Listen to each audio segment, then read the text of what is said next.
Hey guys, how's it going? Hope you're doing well. My name is Crown, and today I'm going to read you some very interesting stories that I hope that you're gonna love. And now, without further ado, let's go!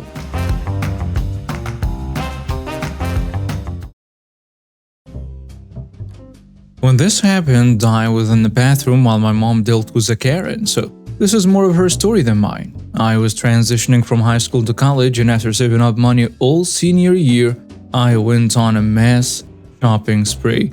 My mom just got off a case, so she decided to come with me. She's a behavior correctionist for high schoolers, dealing with the kids who are violent towards others. This means she needs to have submission techniques like jiu-jitsu. This is important later. We do our shopping and get a small TV and a nice laptop and other assorted stuff. We check out our stuff and I excuse myself to the restroom. According to mom, she sat there for about 2 minutes before a lady appeared before her. Karen tells my mom, "Oh, thank you. You found my cart." "What?" "You found all the shopping I had done. Thank you so very much." "I believe this is mine actually. Sorry." Karen has her hands on a cart now. "Oh, don't be sorry for your mistakes. This is just my little kid's new computer. I just bought it for him." "Sorry, but this is mine. Your cart must be somewhere else." My mom starts walking away and the Karen thing goes crazy. "Help! She's stealing my cart! Stop her!" The nearest cashier looks over and says, "Ma'am, calm down. You're mistaken. I just checked it out and it's her cart." My mom takes out the receipt to show the lady, and at that moment, Karen grabs the cart and pokes it for the door. My mom chases after her like she does high schoolers. My mom grabs her by the arm and stops her right when Karen pulls out pepper spray. My mom has had kids pull knives on her, so she applies pressure to that arm and puts her in a submission hold. The cashier apparently called the police and my mom kept her there until they came. When I came out of the bathroom, I saw the police taking statements from everyone and a lady in handcuffs screaming about her children. I asked mom, "What the hell happened here?" And mom, out of press for doing a long submission hold, "I'll tell you later. That was 2 years ago. But whenever my mom tells it, it's still hilarious." Okay, so a bit of backstory. So I just recently turned 18 and got a backpack from my aunt a few months before. It's a really nice backpack, colored red, blue and purple with a shark mouse in front. The thing with those types of bags is that there is only made a limited amount and then there is not made anymore. The cast is me, the entitled Karen, and the helpful bus driver. The actual story. So, I'm currently studying to become a zookeeper in the nearest school that specializes in that. It's about an hour away from where I live, so therefore I take the bus every day. So it's a bit of a distance, but hey, what can I do? So I was riding the bus about a week ago, and it was going normally until like 30 minutes into the ride, when an obvious Karen steps in. Due to COVID, you're not supposed to sit next to each other. And what did the Karen do? Yep, you guessed it. Since I'm very non-confrontational, I didn't say anything and just took my headphones in and listened to some music. Not even 5 minutes later, I feel a tap on my shoulder. "Can I help you?" "Oh, I just wanted to know where you got that backpack from." "Oh, I got it from the internet as a birthday gift." And do you know that feeling when you know things are about to go sideways? Well, guess I was right. My son had a bag like that. I thought it's a limited edition and I know it's sold out. But then again, he could have gotten it around the time I did. Oh, that's sad. When did he lose it? About a year ago. Well, you couldn't get this bag a year ago. It wasn't even made at that point. I should never have said that. Karen then started to scream at me, so everyone in the bus began to look at us. Not very comfortable for me, by the way. "I know you stole it from my son. And if you don't give it to me right now, I will call the police to have you arrested." Even though I knew it was mine, I still got scared. I'm a male and around 190 centimeters, a big boy but still very sensitive. It doesn't take much to make me break down, sadly. The bus came to a stop and over came my savior, who heard it all. Enter the helpful bus driver. "Ma'am, the police have been called and we will solve this peacefully." Karen looked with a smug grin as the police arrived 10 minutes later. Cop number 1 asks, "So what seems to be the problem here?" Karen, still screaming, "This little brat stole my son's backpack and I demand it back." Cop 1 says to me, "Is that true?" No, officer, I swear it's mine. Cop 2 asks, do you have any way to prove it? I was about to say no when I remembered I can call my aunt. I call her and say, hey auntie, can you just quickly tell me what you gave me for my birthday? My aunt, confused, yeah, sure, I gave you that backpack. And what color is it? It's red, blue, and purple. Oh, and it has a shark mouse at the front. Thanks, I'll explain everything when I see you. He then sends a picture of me opening the box with a backpack inside. The date, November 15, 2020. Carrying goes Bill. Then she tried to take my bag and make a run for it, but the helpful bus driver closed the doors before she could get out. Karen was then arrested for attempted theft, and I got an apology from almost everyone in the bus. To think people like this exist. We've been looking for a car for our youngest. Looking through online ads, we came across an ad for a luxury car that only wanted about 1/3 of what this car blue books for. Says car just suddenly stopped starting. My husband is a mechanic, so we decided to look at it, just to see, you know? Immediately he sees a couple potential problems as why it doesn't start. The car has new tires, the body is nearly perfect, the interior needs a few easy fixes, still well worth way more than the owner is asking, even was paying for repairs to get it running. Of course we bought it. Our youngest is ecstatic about getting a luxury car for graduation. The husband gets the car running, even easier fix than he originally thought. And now it's time for the crazy lady. It's time for the plates and registration. Off to the DMV, the Department of Motor Vehicles. We go, coming out with the temporary tags, and as husband is putting them on a car, this lady walks up. Excuse me? Me, distracted by the phone? Excuse me. I'm sorry, do you need something? Yes, that car. My car? What about it? Where did you get it? We bought it a few weeks ago. Well, that's my car. No, it isn't. Now get away from us, okay? My husband tells her. Yes, that is a car I was going to buy from the owner, and you stole it from me. Lady, I paid the owner what they were asking and nothing was said about you. Leave us alone. The owner and I had an agreement about the car and you came in and made her sell it to you. I want it back, and I want it now. I had to buy that piece of crap over there instead. Now you take the piece of crap and give me my car. What the heck? Now get the hell out of my way before I run you over. I yell at her. I'm not going anywhere. I've already reported to the police that I had found my stolen car and they are on the way. Are you nuts, lady? You can't just report the car stolen because you missed a chance to buy it. What this insane witch doesn't know is we are actually waiting on a previous owner to show up to get the car's plate and registration because there was a mix-up with the title. DMV fault. We had to wait to get that fixed before we could title, register, and plate it, so we were still using the correct plates. The previous owner can then turn in her plates and get a refund for the months not used. 2 police cruisers pulled up about 5 minutes later. The previous owner pulled in right behind them. As the 2 officers were getting out and asking who called, the previous owner walked up to me and my husband asking what was going on. She hadn't noticed the crazy lady yet. The crazy lady immediately started yelling how she had paid for this car and we forced the previous owner to give us the title instead. She wanted us arrested and that we give her the title and position of the car right now. One of the officers walked over to us. I grinned because it was a son of one of my friends. He grew up with us and was friends with my oldest son. Hey Brandy, want to tell me what is going on? He asks us. I don't really know. We bought this car a few weeks ago from this owner, and while we were waiting for her to show up to get her plate, this woman started screaming at us about stealing the car. Something about her and the owner having an agreement about the car, but the owner sold it to us instead, and now she's demanding we take whatever car she ended up buying and we give her this one. Oh my god. This is exactly why I didn't sell her the car in the first place.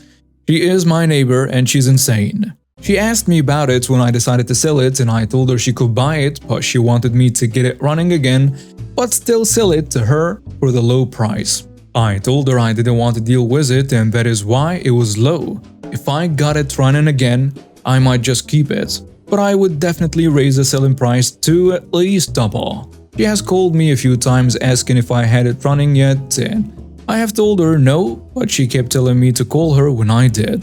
The officer then, going with procedures, checked all of our IDs, checked the bill of sale, previous registration, and ran the VIN.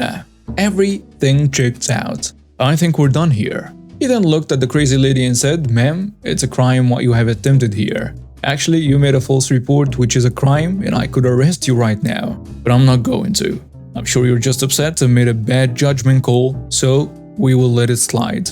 No, it wasn't a false report. This is my car. Ma'am, just stop, okay? Stop. I could also charge you with attempted car theft, but we're all just going to walk away now. No, I am not just going to walk away. This is nonsense. She then points to the owner. You owe me. The amount twice what we paid for the car. And you, pointing at us now. I will get my car back from you. Ma'am, step over by the cruiser. We need to have a talk. The other officer tells her.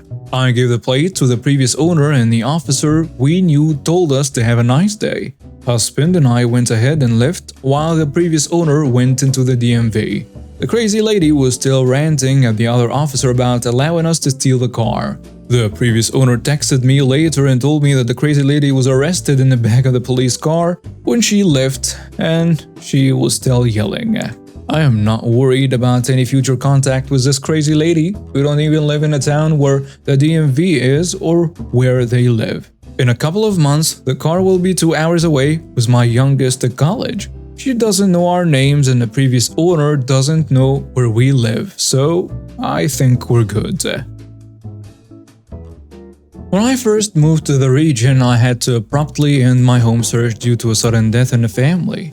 As a result, I signed in the first place that had the amenities I wanted and fit within my budget. I didn't have to do any real background checking on a neighborhood or management association, so yeah, my bad I guess. To say it was mismanaged is an understatement. But the place was taken over by a far more professional firm shortly before my lease expired. And since this place was walking distance from a soon-to-complete metro extension, I decided to stick it out. The new firm did a significantly better job, at first at least, but that didn't last long.